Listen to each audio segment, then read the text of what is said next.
So we're now back in session. The time now is 10 p.m. and the board will conduct a budget work session with the superintendent and staff for the 2016-2017 budget. Go ahead, Mr. Hernandez. Thank you, Madam Chair.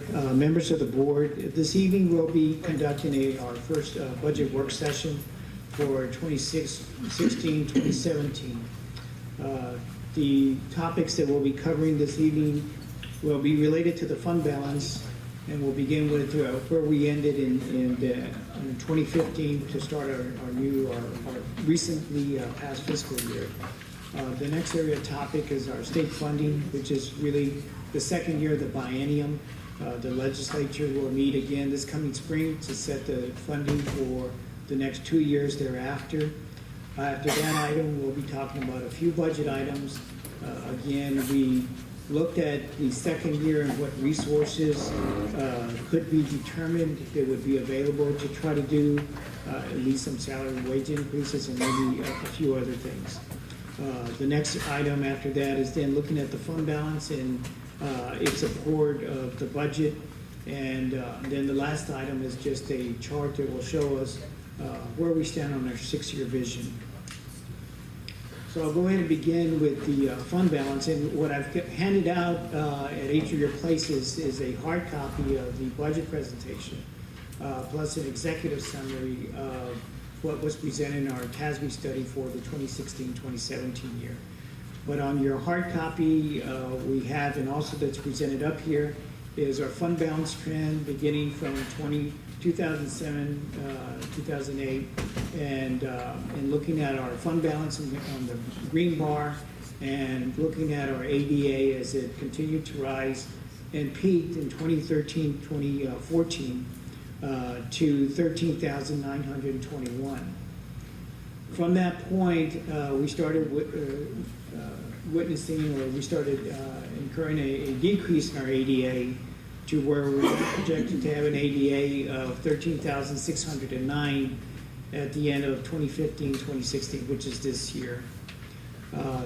The reason for that is, we've got not only maybe families moving out of the district, but we also competing with faith-based schools, charter schools, various other options for our students to attend.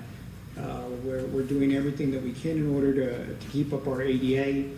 But again, one of the saving things on our fund balance and the resources that are available to us is our current tax rate that we just previously adopted or approved on a recent agenda item of our M&O tax rate at $1.17, which maximizes all the state funding that's available to the district. The next item is then looking at our fund balance and what we had available to start this fiscal year.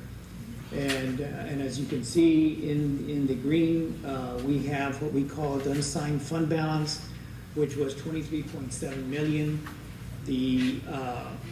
The item or the shade in orange is $25 million. What that represents is what we, as a board and as a district, are trying to maintain at least 2.5 months worth of operation, which then leaves this available, that's available for our 6-year vision.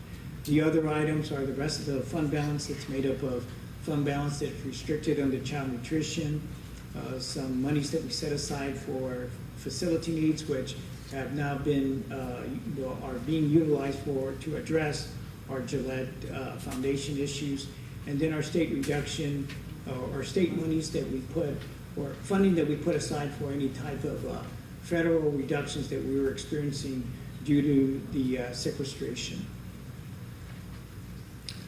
So beginning then with our state funding and looking at our trend, again, this is the second year of our biennium.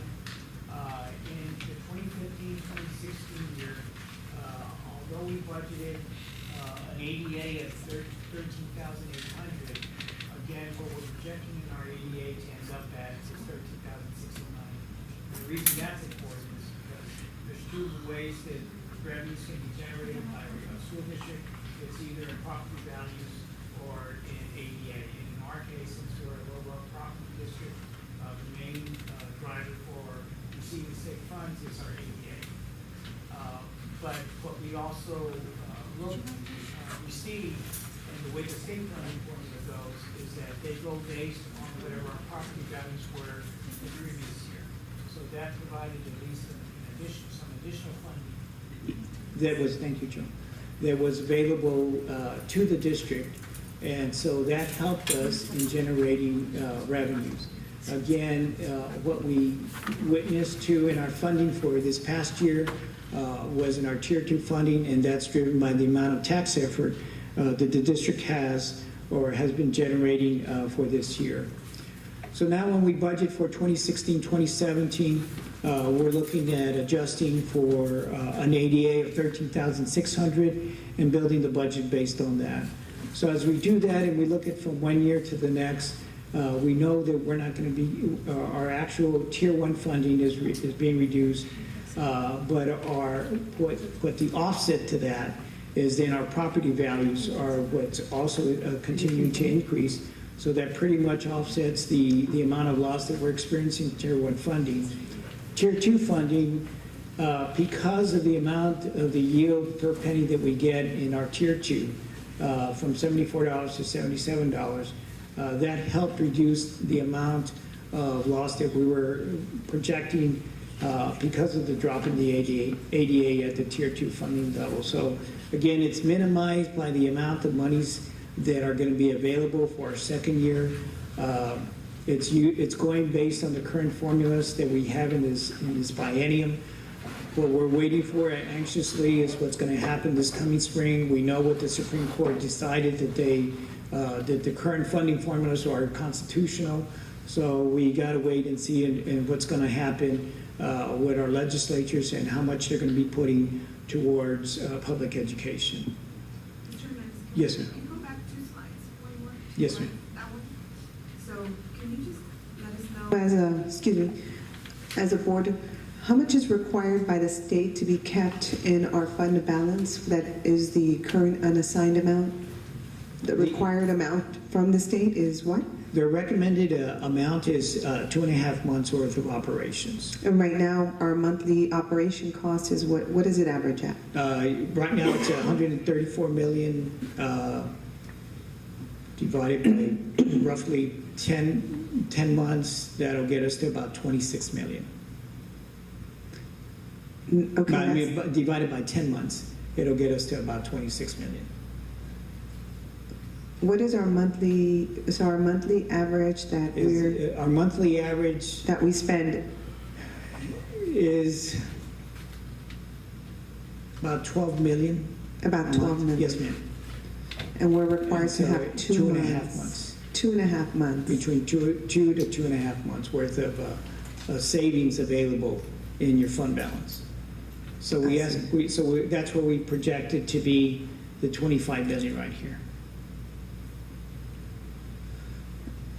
So Okay. this is our total fund balance.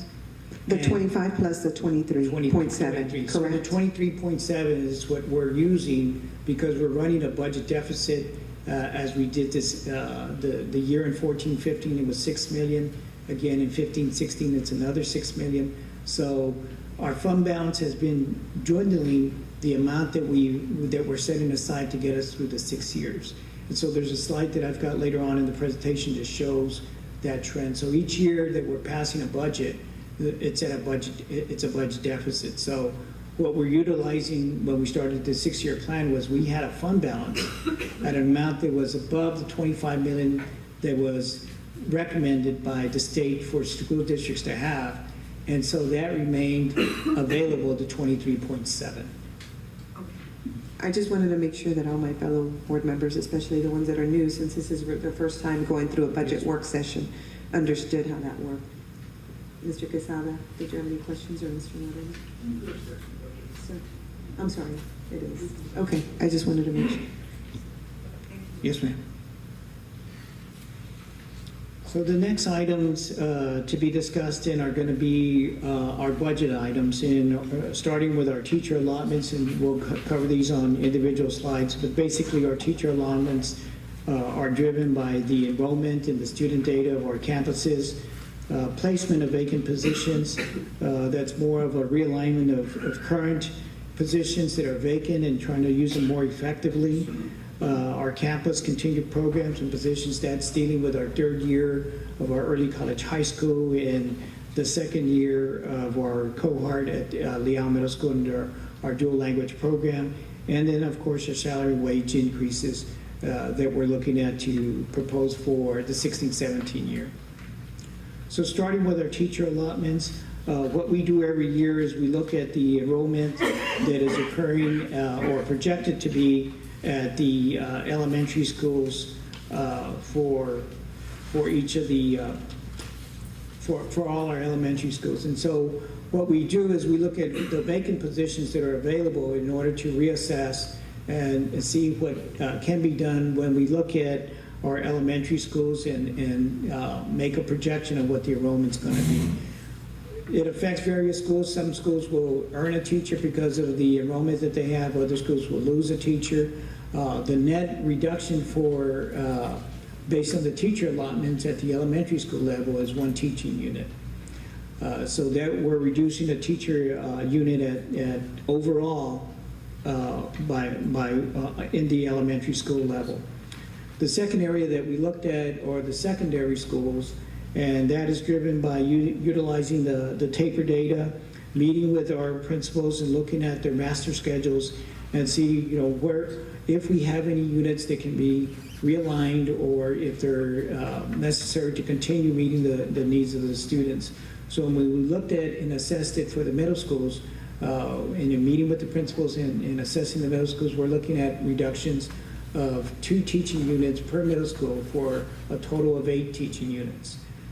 At the high schools, the 2 high schools, Harndale High School and McCullum High School, again, going through that same assessment, we can reduce the staffing by 4 units per high school, which is a total of 8 teaching units.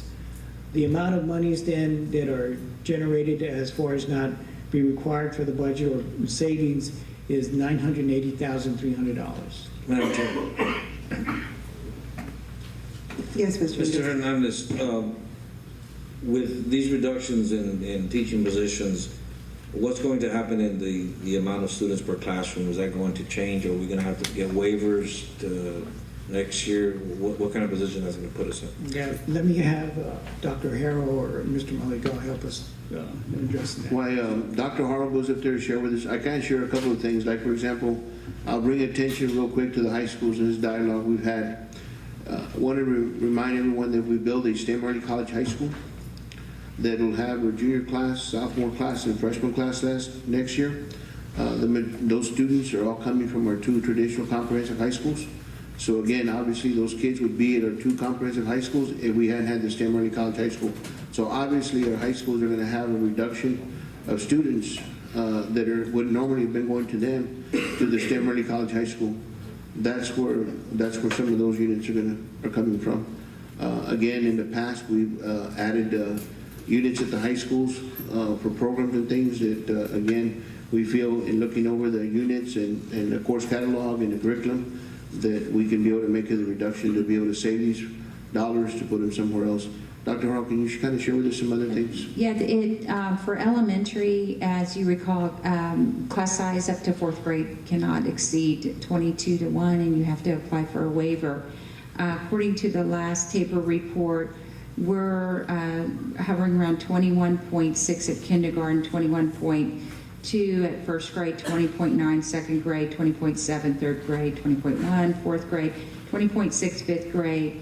And then it starts to decrease in class size, and as the grades increase from grade 6 to secondary, it varies from 16.7. English language arts classes here are 13.4, 19.4 in foreign languages, 15.8 in math, 16.0 in science, and 16.6 in social studies. So when Mr. Hernandez was looking at the units to eliminate, it made sense. So class size at secondary shouldn't be impacted. I think the elementary would have to be very judicious in which grade level and they've already turned in their plans. And so their class size right now for fourth grade, up to fourth grade, is within 22 to 1. But you know, we come to you 2 or 3 times in the year with waivers based on student movement in elementary. But the class sizes are larger in elementary. So we're still going to be putting a larger burden on our teachers. And yes, anytime you add more students to the classroom. But at secondary, if you have 13.5 averaged in our high school classrooms, that's I think that's ideal. That's luxury. Yeah. That's you know, that's rarely seen. So yeah. But then we're still looking at the reduction of, we haven't gotten there yet, but the reduction in instructional coaches also. Sure. Okay, thank you. Madam Chair, I guess Mr. Hernandez, Dr. Harrell, I guess a couple questions. First is when we're saying teacher unit, I'm assuming that's 1 certified personnel. And in terms of elementary, you said as a whole, there'd be 1 certified personnel position that we wouldn't be refilling? Or is that how it comes across? That would be correct. Okay. Now, when we're saying address through vacant positions, are these positions that are already currently vacant, or individuals that have resigned, or are we looking at eliminating them from the number from last year? It wouldn't be any individual losing their job. It would be a position that if they were moved to another subject area and then that position now becomes vacant, then that would be a position that would be inactivated, so that funds are not needed to be budgeted for that particular position. So then, I guess in this case, we're not really, it's just more about the movement of the school. Once you guys have already kind of gotten with the principals, looked at who can teach what, and who can be moved to this position, who can be put into this position, and who can be in what type of classroom, and who has what certifications in order to maximize the number. So we won't have maybe some individuals that don't maybe necessarily have, especially in the secondary levels, where they have multiple periods without any instructional students to worry about. Yes, So is that what we're looking at? Yes, sir, that's Okay. correct. So we're not necessarily losing out on individuals, certified personnel, we're just moving around and maximizing the personnel we have now. Yes, And we're still going to be able to be a viable,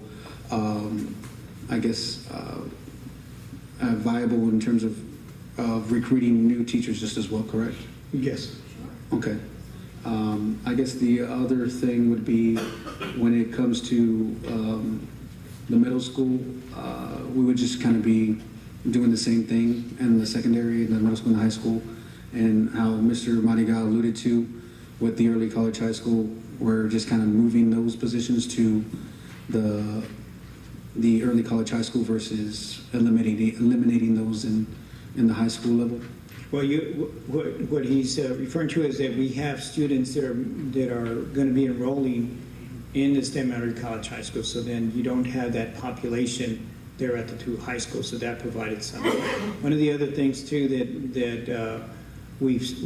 that came about 2 bienniums ago was the state came out with what they call the state high school allotment, and at that time we were getting $1 million.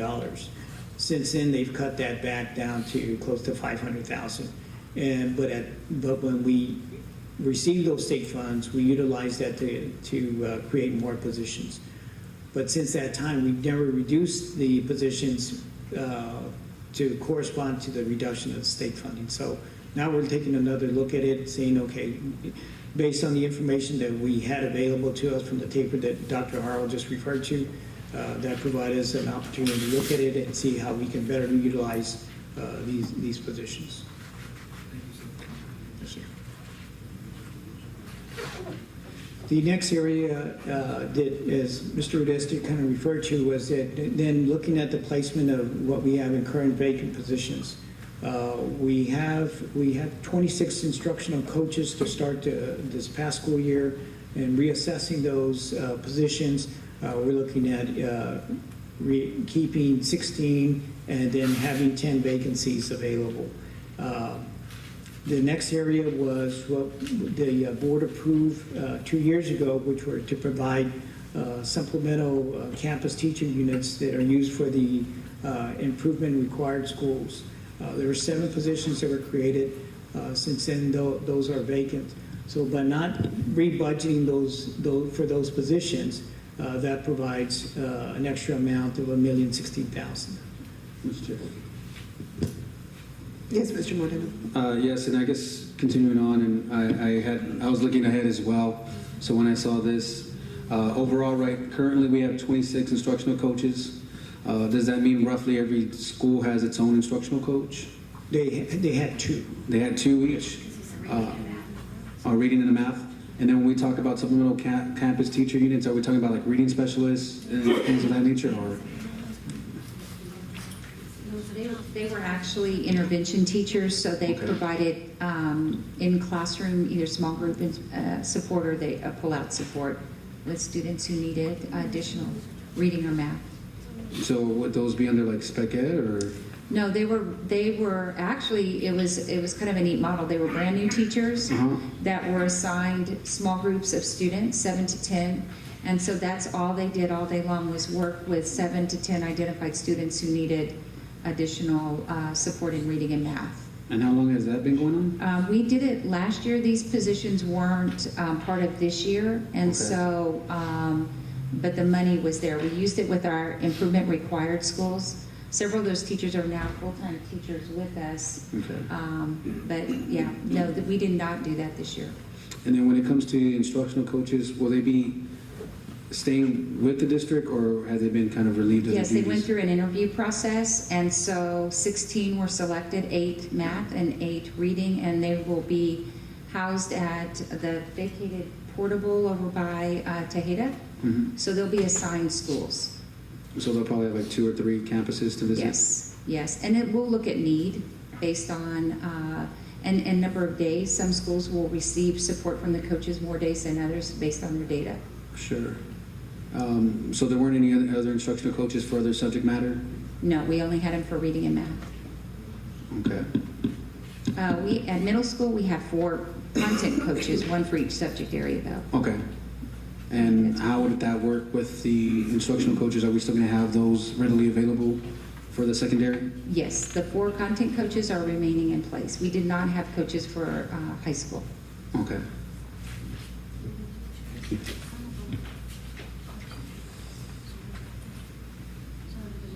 The next area then that we looked at was what we call the campus continuation of our programs and positions. That we're going into the 3rd year of our early college high school, knowing that our commitment, of the district's commitment to fulfill the early college high school, we budgeted for these positions, mainly for the science, math, and English teaching positions, in an engineering position that is eligible for CAPE funding. Also part of within the budget is a budgeting for a counselor, one administrative assistant to serve both the VP and the 2 counselors, and a transition safety monitor. It's an individual who coordinates or helps the students get from early college high school to Palo Alto, and it's provided a good safety measure for those students. Madam Chair, so we're adding this position for this coming school year? Yes, sir. Because my understanding from last year, that's what we gave the principal of us, an assistant principal, so that that individual can be that I guess, transitional safety monitor. Right. So, because I know that was the purpose of the assistant principal last year. And the only way I can explain it is we're adding another grade level. So we have more and more students taking college courses, and so it'll require more additional support in that area. So will this be a teacher or a paraprofessional? It's the monitor? It's a para. Oh, okay. All right, so I want to make sure. Thank you. Yes. And the reason for that is the need from the STEM Early College High School. As we increase to junior class, and of course we have a junior, sophomore, freshman class, we have more and more students that are being bused to and from with our MOU, with our Alamo Community Colleges. So it's gotten to the point where we have more than 1 buses running, and we need additional help to monitor for the safety and transportation of to and from the STEM to community college. The second item of our continued programs is really a position for the second year of our cohort for dual language program at the middle school, which is held at Leal Middle School. And so that's an additional cost of $57,800.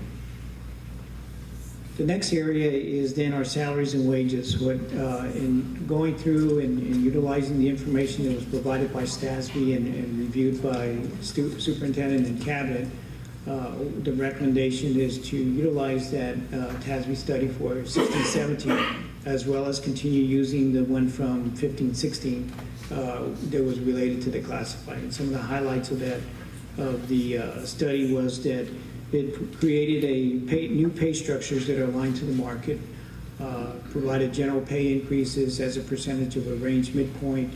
It targeted adjustments and moved professional instructional positions to administrative and professional groups. This was an item that we had a special called board meeting on May 4th and covered those in detail. And so, again, that's incorporating that into our budget for as being presented this evening for 16-17. When we look at the cost of the study, then the proposal is a 1.5% general pay increase and a teacher starting salary at $50,500. So when we look at the cost for the first line item, which is the teachers and the librarians, on the teacher scale that's presented in the study, the general pay increase is about $938,000, and then looking at the adjustments based on what was presented in the salary scales, $358,000 for a total of $1.3 million. Then we looked at the administrative and other professionals, 1.5% increase. Adjustments, and then basically $312,000. Our clerical and paraprofessionals establishing, as we did with the classified, with pay ranges, minimum, maximum, midpoint, and utilizing that information for an increase of 1.5%, cost of $146,000. Again, addressing those that were below the range and bringing them up and adjusting those another $66,000 for a total of $213,000. So as was presented at the May 4th meeting, the total cost for that, for this implementation of this program is $1.8 million for a general increase of 2.1, basically taking what was the cost of last year and the additional cost for this year of implementing this program. Utilizing the same study and the information, the same salary scales or wage scales that we used and implemented this year for the classified, doing it at 1.5%, and the cost for that would be $219,000. So as with any budget, the main cost for the increase on budget or utilizing resources available to the district is $2,041,273. When we look at the overall budget, we look at our revenues, and as you can see, our budget continues to grow, and we're utilizing the resources that are being made available to the district. So to give you an overall picture, the local property taxes and whatever other revenues we can generate as we can from investments, which are kind of minimal, but we still try to earn as much as we can, generate about $8.2 million. Our state funding that is generated is about $109 million, and then federal revenues from the SHARs, and that's school health and related services from our Medicaid program is about $1.9 million. So available resources for this year that we looked at is $130 million. When we look at our overall cost centers, again, our payroll costs, as with any budget, represents 84% of our budget. Utilities, repairs, contracts, 7% at $9.9 million. Supplies and materials, other operating costs, capital outlay costs, again, that $298,000, the majority of that is to purchase 2 buses, which will really come in handy as we go into this next year, where We're transporting students from Carabel to our Shea Elementary, so that's going to be very beneficial for the district. So our overall budget has grown to 134 million, which again, then we look at a deficit of 4.7. As we have seen our 6-year vision, then we're looking at a budget deficit of 4.7 million. If we look at the things that we discussed this evening as trying to find monies available to help offset the increase in the recurring costs of providing increases in salaries and wages, we looked at those two items of the teacher allotments and the placement of vacant positions, which generated close to $2 million. But the added cost that we just talked about, the major one was the salaries and wages, $2,042,000. So basically with that in the dual language position, then we have a cost, an additional cost of $2,099,800. So our overall net deficit that's projected for this coming year for 16-17 is a budget deficit of 4.8. So when we look at what's available, what we're projecting to have in at the end of this year is a fund balance of 17.5. So by looking at the end of next year and looking at the deficit, then we're projecting our fund balance to be at 12.6. So a way to look at that, and I know the numbers are small, but the colors, if we can just focus on that, and on your sheet, I've also included that in your handout. Madam Chair, Yes, ma'am.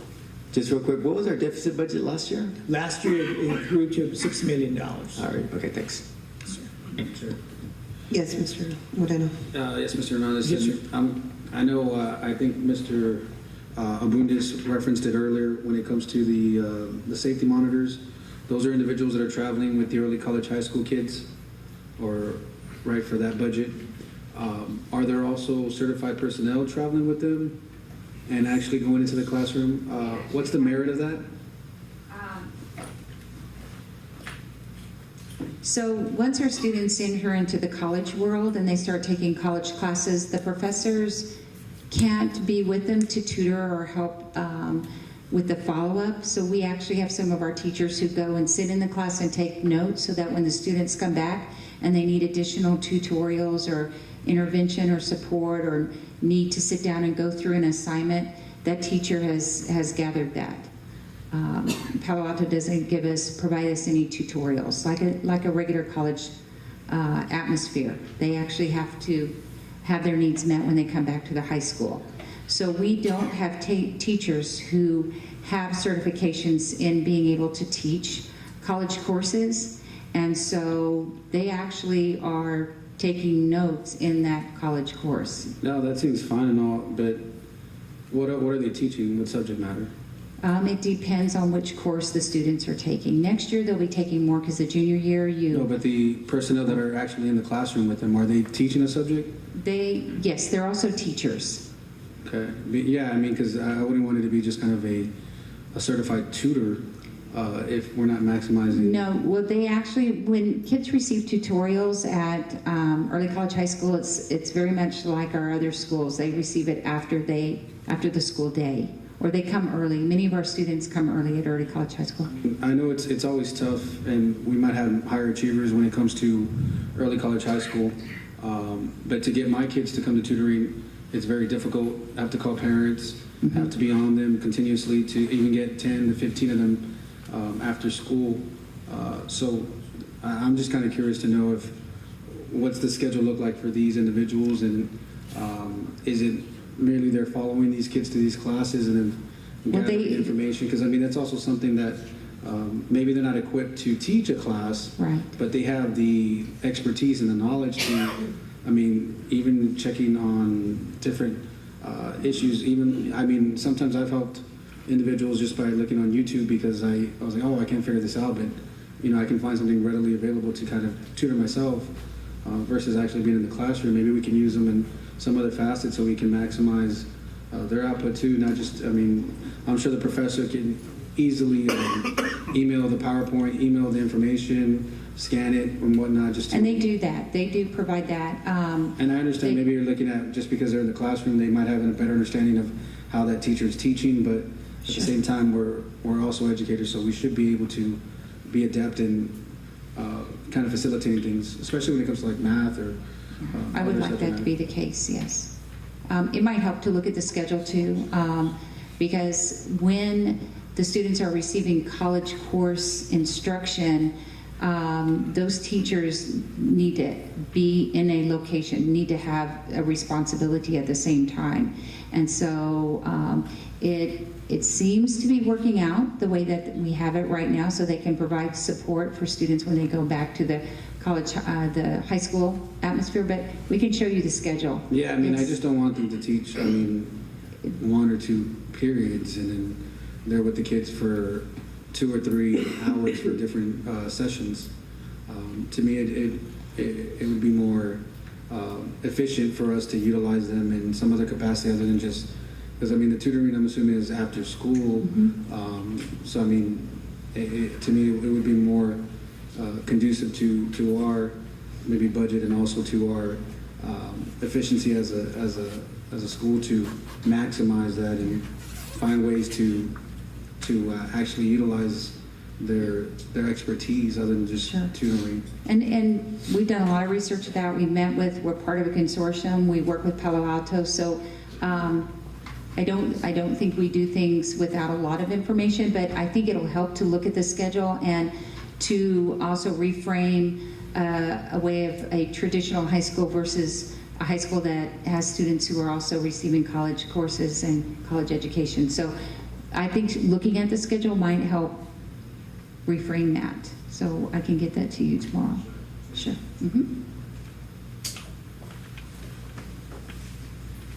So the next slide is just providing an outlook of our fund balance trend and what we're looking at. And as we said earlier, when we ended the 14-15 year, we had a budget deficit of 6.1 million.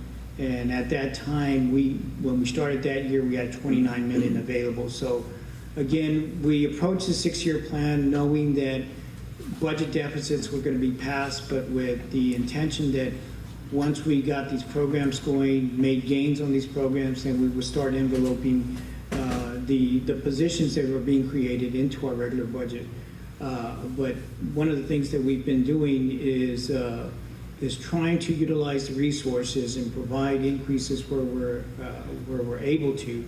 But where we're at on our fund balance trend then is when we look at for 15-16, again, the white represents what the deficit, the cumulative deficit that we've got starting with 14-15. So in 15-16, we're looking at basically a $12 million deficit. So then that remains to have available to us $17 million that's available. And then so this orange here, we're trying to keep that constant with the $25 million in savings that's going to be available for operations. So when we project that out and we looked at what we just talked about for 16-17, then again the deficit budgets accumulate. So we're now at 17 million, which then we're projecting to end the year at 12.7 that we just looked at the previous slide. Again, we're maintaining our $25 million savings. As we look at 17-18. Then again, we've got another budget deficit. That'll continue to grow to 24 million, leaving us a total amount of approximately 5.8 million. And again, it's not until 18-19 when we start creeping into the $25 million fund balance by about $1 million. And then each year, the deficit is running about 6 million. So that by 19-20, we've cut into that substantially to where our savings stand is down to 17 million, and based on what that deficit is going, we probably have 2 more years. But again, the new biennium will start when we in 17-18. So again, depending what the legislature does, this scenario is based as if costs remain the same as what they are. And if the funding remains unchanged, but we know that all school districts are going to make every effort that we can in order to get the legislature to put more monies into public education. So the next biennium, of what they're going to meet on this coming spring, the effect is going to have on the years beginning 2017-18 to 2018-19. So Madam Chair. that's the status of what we're looking at on our fund balance. Yes, Mr. So, Lewis. Richard, once we get to the 2018, 2019, what happens then? TEA step in? No, sir. What they do is they recommend that school districts try to maintain a savings of 2.5 months of operation. What will happen is that we do get reviewed every year, and that's what we present to you in October, and it's called the Financial Integrity Rating System. It's almost like the TAPER reports or what used to be the AEIS. It's a district's report card on the financial condition of a school district. Now, that's where, if our ratings aren't high, then that's where TEA will then start asking us, okay, what's our plan? What are we looking at?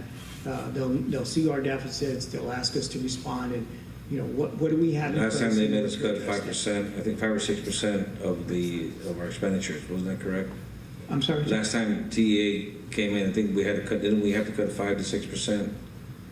Well, when we looked at the budget deficit, and that was because, and that's when in 2008 when we passed the tax rate to go to the maximum amount, we needed to look at how can we